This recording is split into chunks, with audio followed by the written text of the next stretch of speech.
Good day, everybody. It's February the 28th, 2021. Just finished watching Drishyam 2.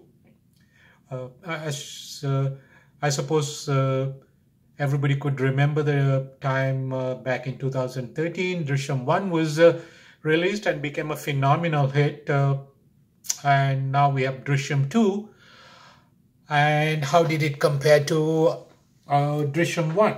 Let me share my thoughts with you. Drishyam 1, let's start with Drishyam 1. Exceptional movie, great thriller, simple story, very believable story, believable sequence of events, very well done, very practical story, and keeps you on the edge of the seat without much horror or violence. Very something that could happen to anybody. Okay, so enough said about Drishyam 1. Great movie. Drishyam 2. How did it compare to Drishyam 1? I'll tell you in a moment. What's the story line in Drishyam 2? Okay, as you would remember, the protagonist of sequel 1, Drishyam 1, is a simple, benign character by the name George Kutti, who is living in the backwater village in some part of Kerala with his wife and two lovely children. The older child is a teenage girl attending college or whatever institution. And the younger child is probably like 6 to 8 years, still a child. Happy family. His world is his family, and is a very unsophisticated man, but a very, very smart guy in spite of his limited education. His knowledge about the world comes from his exposure to movies, watching movies of all genres, all kinds, all languages, because he's running a DVD store. That's how he makes his living. So all day long, he's a movie buff. He watches movies. So what happens to him in his life? His older daughter gets running. It so happens in a school, during a school excursion, she has a run-in with a rotten young male teenager who is highly connected. His mom is a high-ranking police officer. Father is seemingly highly connected, but he's a very pampered, rich, spoiled, rotten, low piece of low life. So he secretly shoots video footage of this girl when she's showering or whatever, and tries to blackmail her, makes improper sexual advances, tries to abuse her, blackmail her. And he follows her, subsequently follows her to a residence and tries to blackmail her. And the mother, with the turn of events, the mother gets involved, and she begs and pleads. And in the events that in the incident that in the aftermath of this, he's accidentally being killed by the older daughter. She accidentally hits him with an object, and instantly he dies on the spot. So the mother, now they are in a panic mode, and the father comes home. Okay, father has no choice. This is his world, his wife and two children. He would do anything. He would go to any extent to protect them. He hides. He says he's going to bury the body and erase all the traces.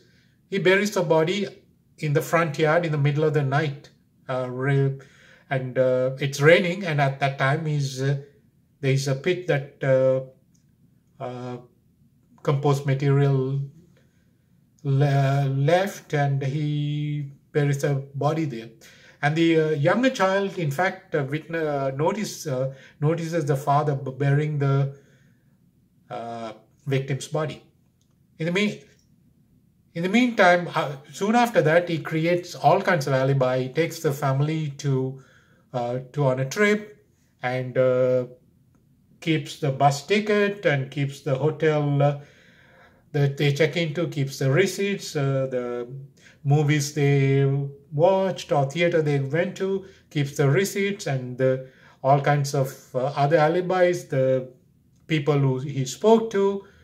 He tries to leave a deep memory on their mind by talking to them and talking, trying to,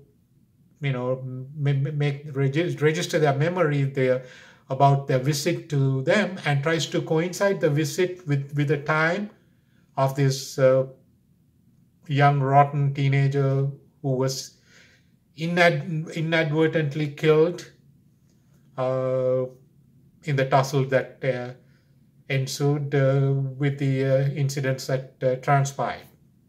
So, and in the meantime, he also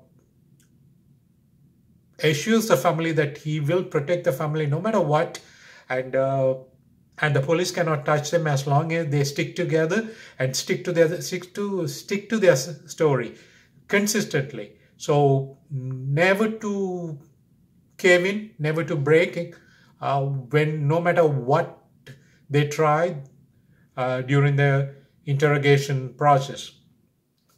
So even the little child, that 6 to 8 year old daughter, is completely programmed by the fathers, telling them what to say, what to expect, what to anticipate, all that. So they are in panic mode, but he completely programs them what to say. This is a story we're going to stick to. If all four of us stick to the same story, they cannot touch us because there is no evidence. I have erased all the evidence. So the interrogation process, they all stick to the story, but then there is a bad cop who has something against this this benign father, or the protagonist, and he beats them up. He beats him up ruthlessly, and the little child caves in and tells that the father buried the dead body in the front yard. In the meantime, he manipulates the George Cootie, or the protagonist of this movie, alerts the media. He does everything. He manipulates everything in a brilliant manner, so that in the end they dig up the spot, or they dig up the area where the victim's dead body was buried, and turns out there's no human body, or the victim's body is not found. Instead, there's a carcass of a goat or some animal. So he fooled the police, he fooled the system, but the police know. And anyways, the police develops, that's sequel 1. Part 2, many years after, children are almost grown up, but the older daughter is suffering from what you call PSTD, or whatever the trauma she suffered with this on account of this whole harrowing experience. So the police, the story starts with those. Oh, by the way, the parents, the police chief, or whoever, the woman, the ruthless, mean-spirited lady, the victim's mother. Finally, she begs him in sequel 1, part 1, what happened to our son's body at least, and he beggingly and pleadingly says, I'm sorry, I have nothing to tell you. Whatever happened, I had to protect my family. Anyway, they go away. She has to resign because of how she abused her powers. So they resign, they go to US. And from US now, sequel 2, from US they're returning. The son's death anniversary, they are Hindus. And George Cootie, as the name implies, is a Christian. They beg and plead with him, the father, at least tell us how we can retrieve the remains of our sons, because we have to carry out our religious Hindu rites. He respects that, but still tells the father, please leave me alone. It's a bygone story. I don't want you to come digging up this story, and I makes me whatever. I don't want to talk about it.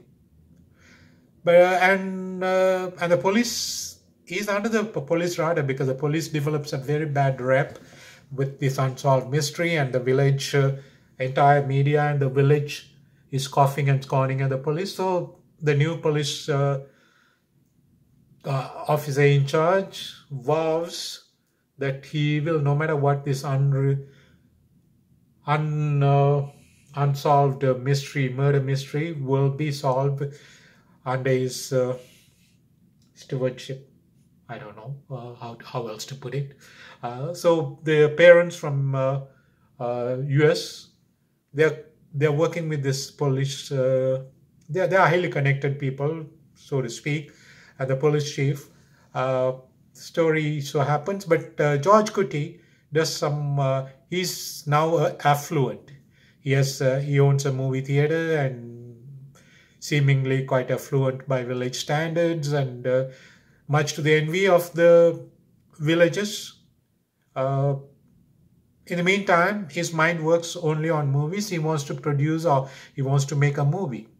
So he's writing stories, and he wants a screenplay writer, and he says, okay, at one point he says he's writing about how this body is virtually what happened in part one. He connected his story, and he tells a story. He says, I want to change the climax, I want to change the ending, here, there, everyday story discussion. Finally he says, you know what, stories are these days, story ideas are stolen, and I don't want my story idea to be stolen, so I just want to publish the story. And I think, if I understood right, I don't understand the language, I largely depend on subtitles. I think the screenplay writer, well-known screenplay writer, he says, I want you to publish the story under your name or whatever, so that nobody can steal my story idea. So the story is published as a book. I guess nobody bought the book, or nobody knows there's a book. But the book is published. The whole thing goes on, and finally it comes to a point. They arrest George Cootie, the protagonist, on unsolved murder mystery, and now this time they corner him really, in an unexpected manner, and he has nowhere to turn to. And from the way I see it, he caves in and he says he's guilty. So where did he hide the body? Where did you bury the body?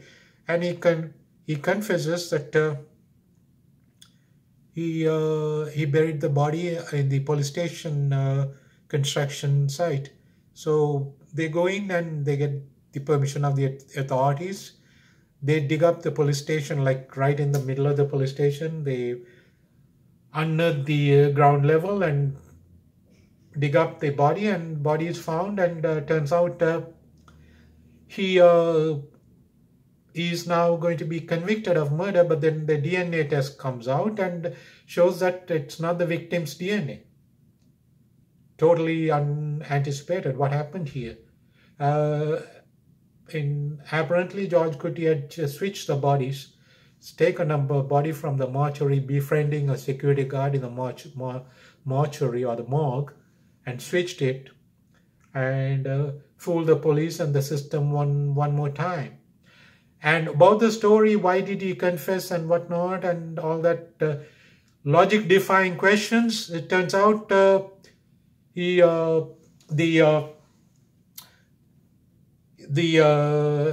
bring up a story that he published for the movie, and his defense lawyers argues that the story was read by the police, and they try to implicate innocent George Cootie, the protagonist.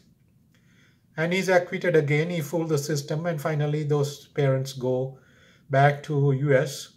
End of story. But is it believable? I think the director has gone over the top.